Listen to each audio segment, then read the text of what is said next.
ये एक्ट कल जो ही तुरंत इम्प्लीमेंटेशन में हो गया, लोगों के खिलाफ मुकदमे हो गए। लखनऊ में कई लोगों के खिलाफ एफआईआर हुई और इमीडिएट बहुत बड़े कारावास की इसमें सज़ा का। ये योगी की तारीफ़ करना पड़ेगा कि योगी की हिम्मत को दाद देना होगा। आज ये योगी की हिम्मत थी। एक पैरेलल हुकूमत चल रही थी, सर्टिफिकेट बांट रहे थे जो बेहद गलत है, और योगी जी ने बैन लगाया। कुछ संस्थाएं रिलीजियस विशेष के बेस पे वो कर रही थी, जो इसका सर्टिफिकेट दे रही थी उसके पीछे बहुत बड़ा खेल चल रहा था पैसे का। नमस्कार, स्वागत है आपका। आप देख रहे हैं एसडीवी न्यूज और मैं रानी गुप्ता आपके साथ। उत्तर प्रदेश में योगी आदित्यनाथ सरकार ने एक बड़ा एक्शन लिया है। आपको बता दें कि हलाल सर्टिफिकेशन द्वारा जो प्रोडक्ट बेचे जाते हैं मार्केट में, अब उसकी बिक्री पर बैन लगा दिया गया है। आपको बता दें कि जिस तरीके से पिछले दिनों ये मामला काफी ज्यादा तूल पकड़ रहा था, तो इसको लेकर के एफआईआर दर्ज की गई और कल ही ये कहा जा रहा था कि इन प्रोडक्ट की बिक्री पर बैन लगाया जा सकता है। लेकिन आज इसकी ताज़ा अपडेट ये है कि योगी सरकार ने ये बड़ा फैसला लेते हुए हलाल सर्टिफिकेशन प्रोडक्ट पर पूरी तरीके से बैन लगा दिया है। तो आखिर ये हलाल प्रोडक्ट होते क्या हैं और कौन से मसले को लेकर के एफआईआर दर्ज की गई थी, इस पूरे मामले पर हम विस्तार से चर्चा करने जा रहे हैं। हमारे साथ इस वक्त मौजूद है वरिष्ठ पत्रकार अजय जी। सर, स्वागत है आपका। आपने देखा होगा कि उत्तर प्रदेश में सीएम योगी आदित्यनाथ ने एक बड़ा फैसला लिया है और हलाल सर्टिफिकेशन के जो प्रोडक्ट होते हैं उसे बैन कर दिया गया है। तो इस मामले में हम ये जानना चाहते हैं कि आखिर इस प्रोडक्ट, ये जो सर्टिफिकेशन है, उसको लेकर के विवाद कहाँ से शुरू हुआ और किसने इसको लेकर के एफआईआर दर्ज करवाई? देखिए, मैं आपको क्लियर कर दूं कि हलाल का मुद्दा आज से नहीं, बहुत पुराने समय से, और इस पे किसी भी सरकार ने ना ही ध्यान दिया, ना ही सरकारों की हिम्मत हुई।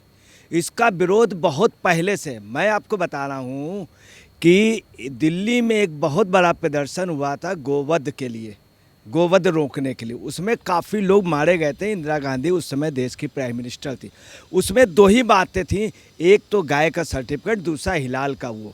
उसके बाद जब काफ़ी लोग मारे गए, जब बात नहीं सुनी गई, तब उन लोगों ने कहा था, उसमें योगी जी के गुरु जी थे, अवैधनाथ जी भी थे। उन लोगों ने कहा था कि खैर आप गोवध नहीं कर सकते तो हलाल वाले में तो सुधार कर दीजिए। उसका भी नहीं किया गया।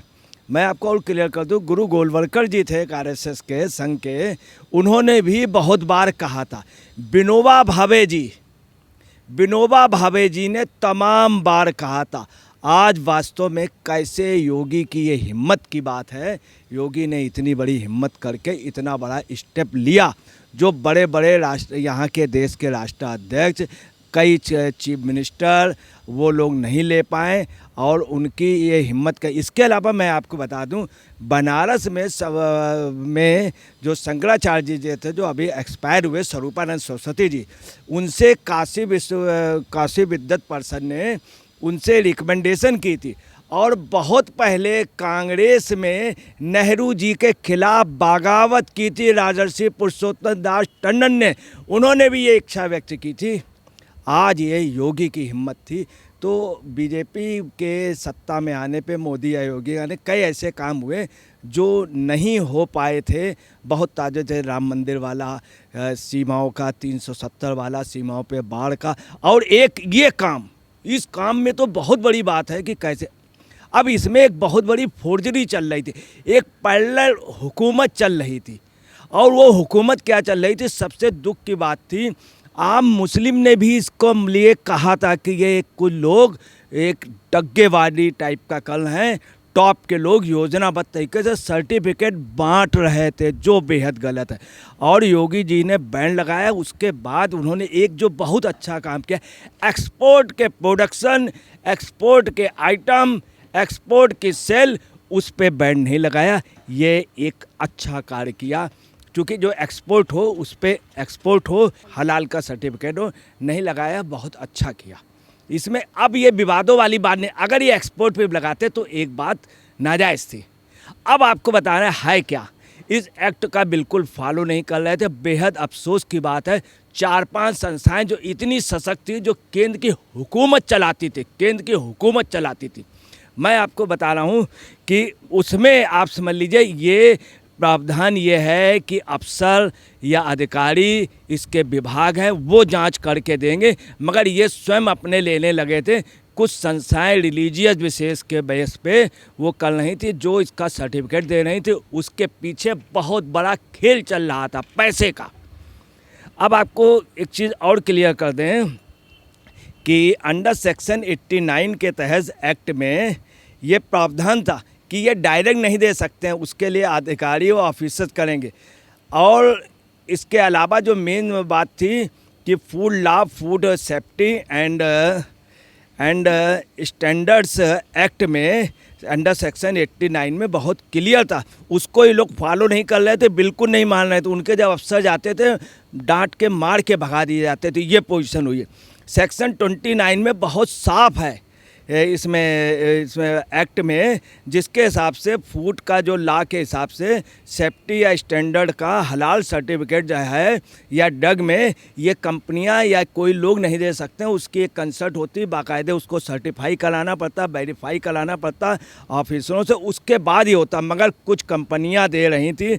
दूसरी आपको बता दें कि हलाल certificate in the drugs and cosmetic act 1940 में भी ये बहुत साफ उल्लेख है कि सर्टिफिकेट्स का कोई जिक्र नहीं, ये डायरेक्ट कौन दे रहे थे आप देखिए। जो आप समझ लीजिए सत्ता के जहाँ पे बड़े बड़े नेता INDI गठबंधन के तमाम लोग जाकर के सजदा करते हैं, वो कौन कौन संगठन आप समझ लिए।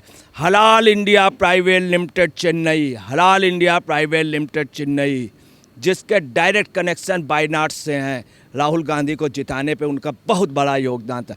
दूसरी है जमायत उलेमा ए हिंद, जमायत उलेमा हिंद। तीसरी जो है वो हलाल ट्रस्ट दिल्ली, और इसके अलावा जो है हलाल काउंसिल ऑफ इंडिया, हलाल काउंसिल ऑफ इंडिया मुंबई। जैसे press council of bar council, ऐसे उन्होंने क्या बना लिया, हलाल काउंसिल ऑफ इंडिया मुंबई, हलाल काउंसिल। ये लोग क्या कर रहे थे, सर्टिफिकेट अपने हिसाब से प्रोडक्ट को दे रहे थे। और ये एक रिलीजियस होता, वस्तुओं को भी इन्होंने धार्मिक आधार पे बांट दिया था और ये सर्टिफिकेट दे रहे थे, इससे अपने सेल बढ़ा रहे थे। और उसके पीछे बहुत बड़ा खेल था। पहला गवर्नमेंट ने यूँ नहीं लगाया, इसमें मुकदमा दायर हुआ, बाकायदे लोगों ने मुकदमा दायर किया।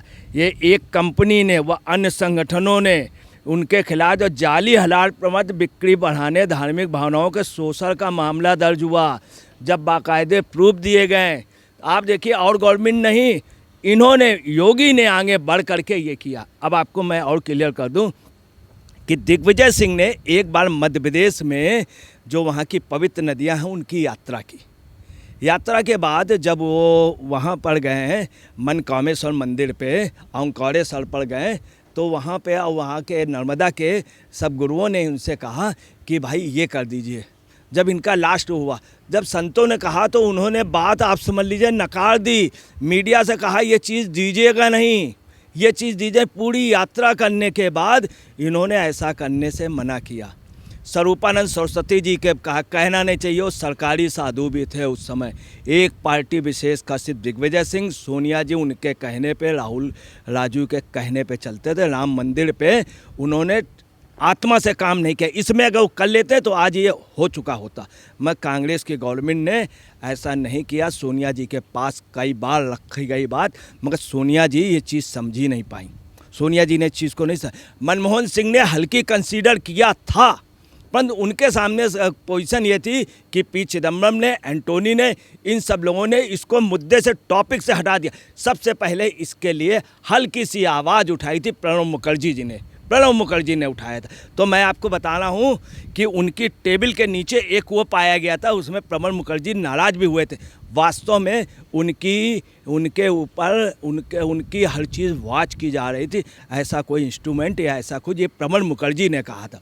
प्रणब मुखर्जी, ये धार्मिक मामला, हाँ, तो आइए मामला धार्मिक नहीं है, किसी धर्म विशेष का नहीं, मगर सर्टिफिकेट जो बांट रहे थे ये संस्थाएं बोल रही, इनके खिलाफ भी केस दायर हुआ। अच्छा, ये कहा जा रहा है कि ये जो हलाल सर्टिफिकेशन दिया जा रहा था कुछ जो प्राइवेट संस्था थी, क्योंकि ऐसे सर्टिफिकेशन गवर्नमेंट की ओर से नहीं दिए जाते हैं, लेकिन इनके द्वारा जो फंड कलेक्ट होते थे, अब ये बातें सामने आ रही है कि इस फंड का इस्तेमाल आतंकवाद, देश विरोधी तत्वों के लिए इस्तेमाल किया जा रहा था। तो इस पे क्या कहेंगे आप?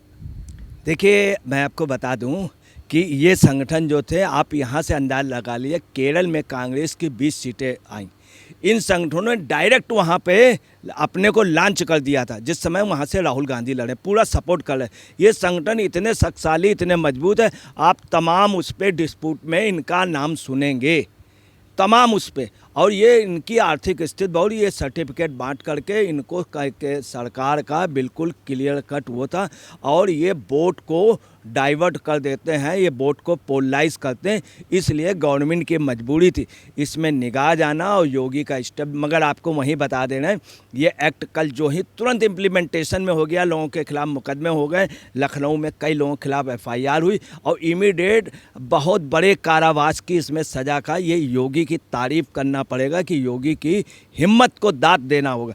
अब वहीं आपको बताना है, कल रात को मीटिंग हुई INDI के तमाम लोगों की, देश के बहुत प्रमुख 4-5 एडवोकेट वो डिसाइड हो गए, उसके लिए डिसाइड कर दिया गया।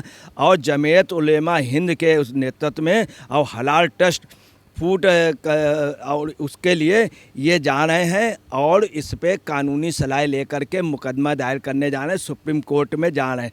वहीं आपको एक चीज़ और क्लियर कर दूं कि डेयरी उत्पाद, ये फूड कमिश्नर का इसमें ये कहना है, डेयरी उत्पाद, चीनी बेकरी उत्पाद, पेपरमिंट ऑयल, नमकीन, रेहड़ी खाद्य व अन्य खाद्य के सामान पे हलाल प्रमाणीकरण का उल्लेख होता है।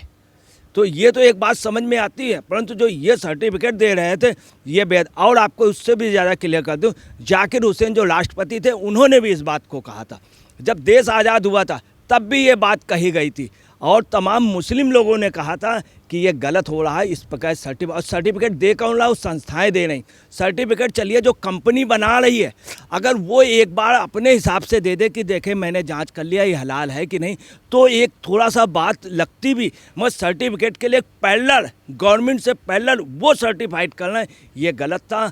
और ये अंकुश करा करके बहुत अधिक लोगों को बचा लिया, पैसा बचा लिया, ये जो डग्गे मारी कम हुई।